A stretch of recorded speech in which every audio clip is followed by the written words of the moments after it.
direito constitucional, servidores públicos, direitos e garantias. Olá, bem-vindos ao maravilhoso mundo do direito constitucional. Eu sou o professor Júlio César Hidalgo e estou aqui para conversar com vocês sobre direitos e garantias dos servidores públicos. Então, vamos lá tratar de assunto tão importante, tão querido, tão interessante para nós, que são os direitos e garantias dos servidores públicos. Olha só. Bom, primeiro, antes de mais nada, vamos definir quem são os servidores públicos, né? Quem é servidor público? Eu não sei se você sabe, mas servidor público é um nome muito técnico, viu? É um nome muito técnico. Dentro do direito, o servidor público tem um conceito muito específico. Tanto que nós não podemos confundir o servidor público com o empregado público. São duas categorias totalmente distintas, totalmente diferentes. Servidor público, nós podemos dizer que servidor público é aquele regido por estatuto, enquanto empregado público é aquele regido por CLT. Vejam, CLT, aqui que rege o empregado público, é a Consolidação das Leis do Trabalho. Isso é a CLT. E o estatuto? O que é um estatuto? Estatuto é uma lei. É isso que é um estatuto. Estatuto é uma lei. Tá? Servidor é regido por estatuto. Se o indivíduo trabalha na administração e é regido por CLT, então ele é chamado de empregado público. E quando eu sou um servidor regido por estatuto, eu tenho um cargo público. Porque quando eu sou um empregado regido por CLT, eu tenho um emprego público. Então, quem será objeto de estudo da nossa aula de hoje será o servidor público, que é aquele regido por estatuto, ocupante de cargo público. Nós não vamos nos preocupar aqui com o empregado público, que esse é regido por CLT, ok? Então vamos começar, olha, artigo 37, inciso 6 e inciso 7. Diz lá que é assegurado ao servidor público a livre associação sindical. Então vejam, o servidor pode se associar livremente ao sindicato, ele pode fazer parte de um sindicato, tá? Ele pode ser dirigente sindical sem nenhum problema. Sem nenhum problema. Hidalgo, e servidor pode fazer greve? Pode. Servidor possui direito de greve? Pode. Olha o inciso 7, ó. É assegurado ao servidor o direito de greve. Tá vendo aqui, ó? É assegurado ao servidor o direito de greve. Agora, pessoal, o que ocorre é o seguinte. Vamos voltar aqui na tela. Deixa eu fazer uma linha do tempo para vocês, ó. Deixa eu fazer uma linha do tempo para vocês. Vou pegar nossa canetinha. Essa aqui é uma linha do tempo. Aqui eu vou ter a Constituição Federal, tá? A Constituição Federal, 1988. Deixa eu subir aqui, ó. Traçar uma linhazinha aqui, um pontilhado. 1988, tá vendo? Antes de 1988, era proibida, era vedada a greve do servidor. Antes de 1988, o servidor não podia fazer greve. A partir da Constituição, artigo 37, inciso 7, passou a ser permitida a greve do servidor.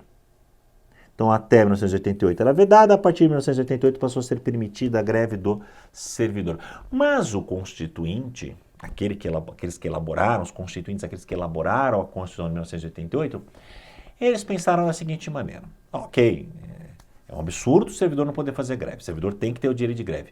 Porém, nós temos que ter em mente que a greve do servidor impacta a população. afeta a população muito mais do que a greve da empresa privada, né? Então, se, por exemplo, o McDonald's entra em greve, você não vai ter um prejuízo muito grande por não poder comer o McLanche feliz.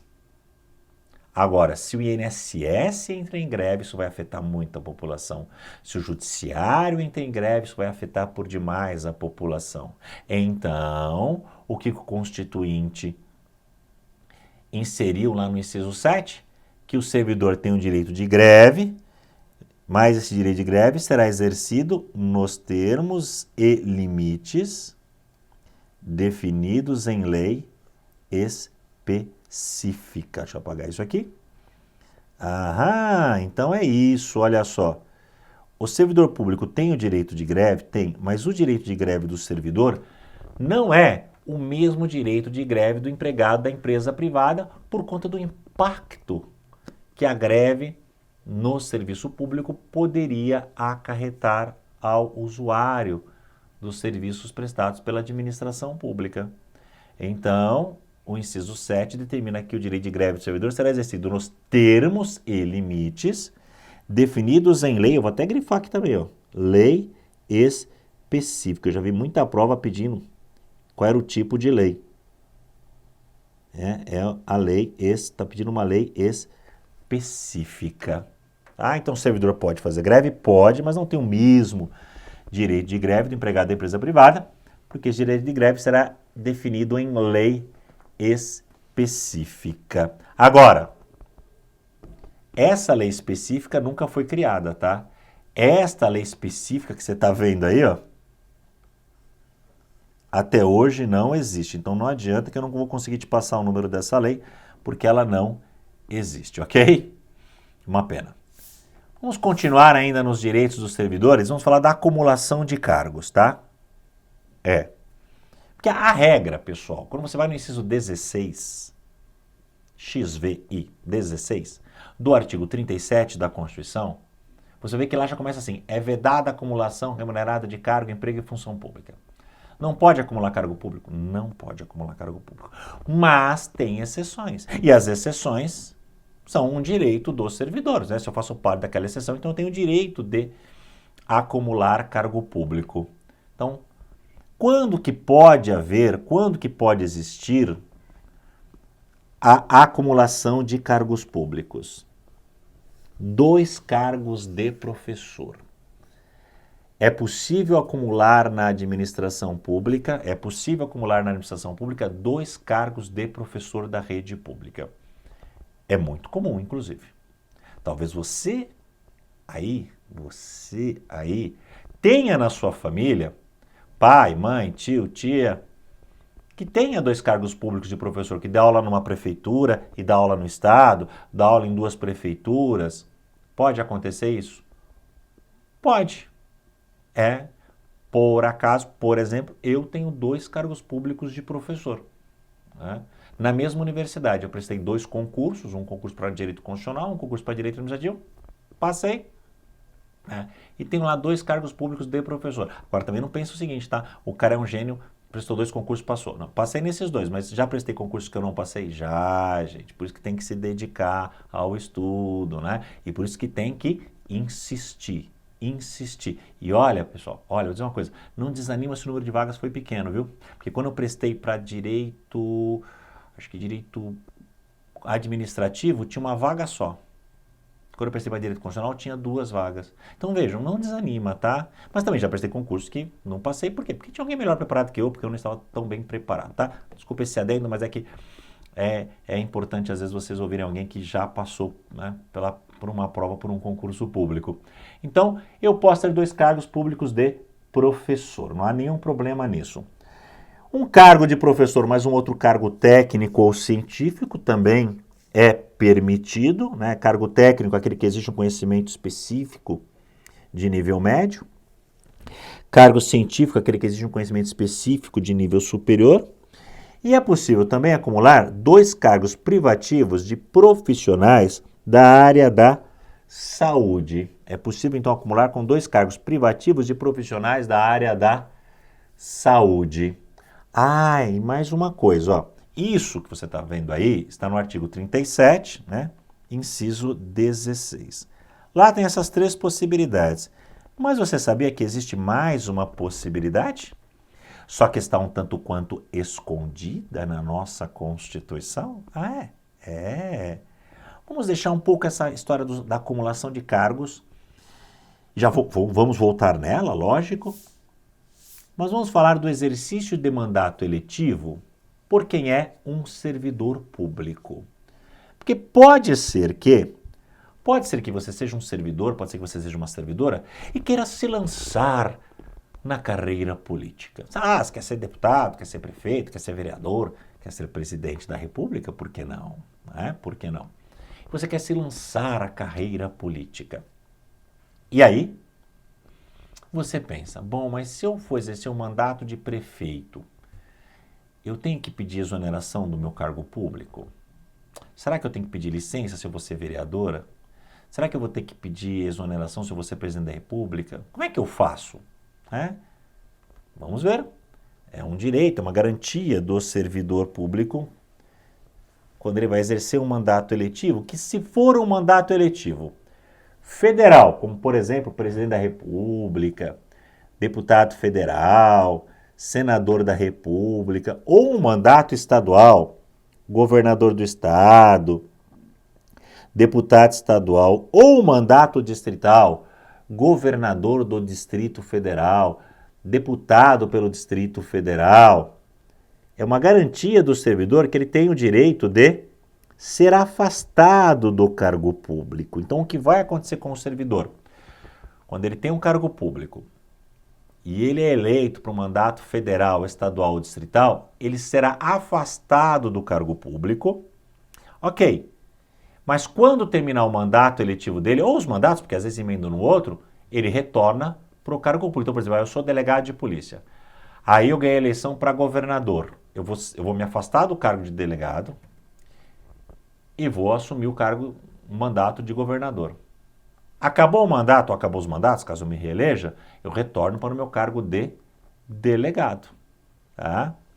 Agora, está faltando um tipo de mandato aí. Qual que é? O mandato municipal. Eu sou delegado e concorri à eleição de prefeito. Eu quero ser prefeito. Porque podia ser prefeito ou vereador. Mas o que vai acontecer? Eu serei afastado do cargo e poderei optar pela remuneração. Eu poderei optar pela minha remuneração. Como assim, Hidalgo? Não entendi. Não, entendeu sim, você não está querendo acreditar, porque está claro, olha aí na sua tela. O prefeito, né, será afastado do cargo, então eu serei afastado do cargo de delegado, né, mas poderia optar pela remuneração. Porque vamos imaginar o seguinte, eu sou delegado da Polícia Civil, sei lá, ganho 10 mil reais por mês. Sou delegado, ganho 10 mil reais por mês. Ganhei eleição para prefeito e descobri que o prefeito ganha 5. Ok? Então eu vou tomar posse no cargo de prefeito, terei que me afastar do cargo de delegado, mas vou escolher continuar recebendo como delegado e não como prefeito. Isso é possível? Isso é possível. Agora, eu vou ser vereador. Vejam, nos casos anteriores, do mandato federal, estadual, distrital ou de prefeito, então nos casos aqui do mandato federal, estadual, distrital ou de prefeito, tá? Não existe a possibilidade de se acumular o cargo público de delegado, ou de qualquer outro cargo público, né? O delegado é só o nosso exemplo aqui da vez, com o mandato, porque esses mandatos que você está vendo aí, federal, estadual, distrital ou de prefeito, são mandatos que requerem grande dedicação de tempo, então não dá para acumular com cargo público. Agora, no caso do vereador, pode ser diferente, tá? No caso do vereador, tudo bem, pode ser que seja incompatível o mandato, o horário de trabalho do vereador com o meu horário de servidor público. Tá? Por exemplo, os vereadores se reúnem às terças, quartas e quintas à tarde. Puxa, bem no meu horário de trabalho de servidor. Então eu estou diante de uma incompatibilidade. de horários. Não vai dar para exercer os dois. Aí eu vou usar a mesma regra do prefeito, né? Será afastado do cargo público e optará pela remuneração. Agora, é muito comum sessões de Câmara de Vereadores serem à noite. Um dia, 2 dias máximo por semana. Cidade pequena que às vezes é uma vez por mês, uma vez por quinzena. E aí, neste caso? Neste caso, nós podemos estar diante da possibilidade de acumulação, de compatibilidade. Se os horários forem compatíveis, então será possível a acumulação. Se os horários forem compatíveis, será possível a acumulação. Aliás, então, o cargo de vereador é o único cargo eletivo que pode ser acumulado com o exercício de outro cargo público. Então, olha só, vamos voltar lá, ó.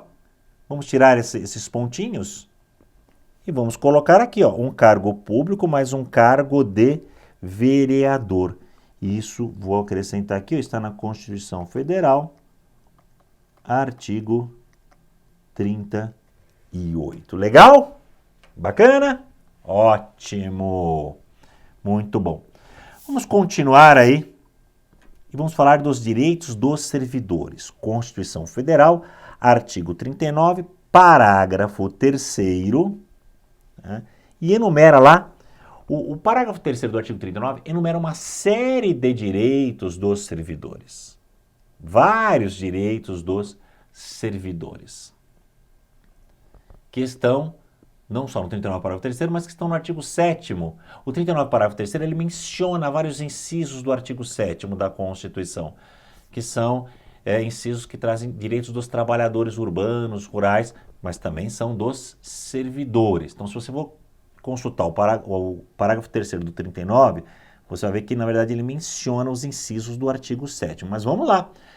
Direitos dos trabalhadores urbanos e rurais, entre eles o salário mínimo, né? Nenhum servidor, seja ele municipal, estadual ou federal, e tudo que a gente está falando aqui vale, né, para servidor municipal, estadual ou federal, nenhum servidor, seja ele municipal, estadual ou federal, pode ganhar menos do que o salário mínimo, que já é bastante mínimo, né? Não pode ganhar menos do que o salário mínimo. Lembrando sempre que o salário mínimo é nacional, é nacionalmente unificado, é um salário mínimo para o país inteiro e é vedada a sua vinculação, né? O que é um vínculo? Vínculo é um elo, vínculo é uma ligação, né? Não se pode ligar o salário mínimo, não se pode vincular o salário mínimo, por exemplo, ligar o salário mínimo a um índice de reajuste de contrato, né? Não se pode usar o salário mínimo como um índice de reajuste de contrato. Não pode. Também não pode ligar o aumento do salário mínimo a algum índice de reajuste. Então, nem se pode aumentar o salário mínimo utilizando-se algum índice de reajuste, como não se pode usar o próprio salário mínimo como índice de reajuste, ok? Então, salário mínimo é nacional e vedada a sua vinculação é o direito dos servidores. Outro direito do servidor, garantia de salário mínimo para quem recebe remuneração variável.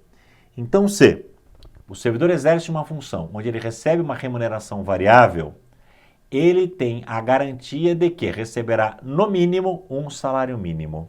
Então, se a remuneração dele varia todo mês, sei lá, por algum tipo de produtividade, pode, mas nunca, jamais poderá ser inferior a um salário mínimo a remuneração do servidor, tá? 13º salário, 13º salário com base no salário de dezembro, também é um direito do servidor. Trabalho normal de 8 horas diárias e 44 horas semanais. Lembrando que isso aqui, né, 8 horas diárias e 44 horas semanais é um horário máximo, né, um horário máximo. O estatuto pode definir, por exemplo, 40 horas semanais, não há nenhum problema, mas o máximo 8 horas diárias e 40 horas semanais. Repouso semanal remunerado, preferencialmente aos domingos, né? A escolha é, na verdade, da administração, mas o servidor tem direito a um repouso semanal remunerado. Continuando ainda nos direitos dos servidores, hora extra de, vou até colocar aqui, ó, no mínimo, ó, no mínimo 50% da hora normal, aí o estatuto pode estabelecer algo diferente, ou pode estabelecer 50%. Agora, o estatuto não pode estabelecer menos do que 50%, ok? Isso não.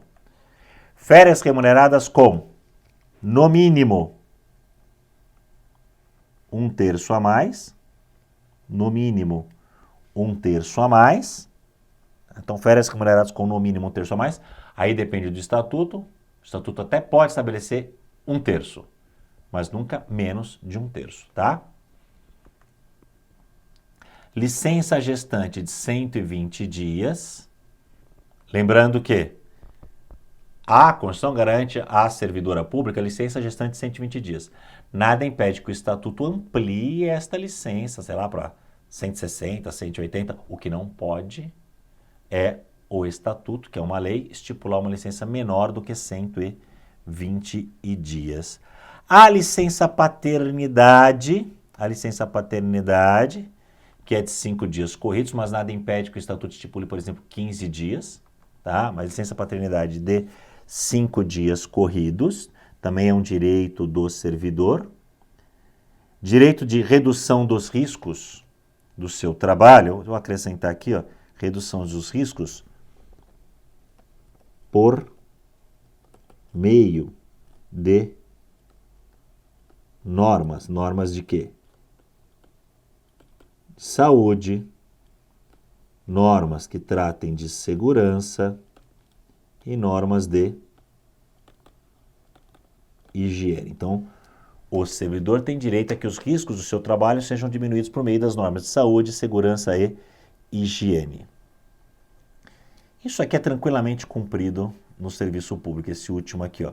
A proibição de discriminação por sexo, idade, cor ou estado civil, principalmente quanto a critério de admissão, né? Porque o servidor é admitido por concurso e no concurso não há discriminação de sexo, idade, cor ou estado civil. Mas o servidor também não pode ser discriminado por sexo, idade, cor ou estado civil, quanto a, por exemplo, desempenho de funções, né? Deixar de nomear alguém, de promover alguém lá no serviço público, de dar um cargo a alguém por conta de ser homem, mulher, velho, novo ou coisa parecida, tá? Outro direito do servidor, o adicional noturno, a remuneração do adicional noturno, do serviço noturno superior à do serviço diurno, feito durante o dia, então o adicional noturno. A proteção ao mercado de trabalho da mulher. A servidora também tem direito a que o seu mercado de trabalho seja protegido. É um direito da servidora ter o seu mercado de trabalho protegido. Aqui encerramos a nossa aula. Muito obrigado pela sua atenção e bons estudos.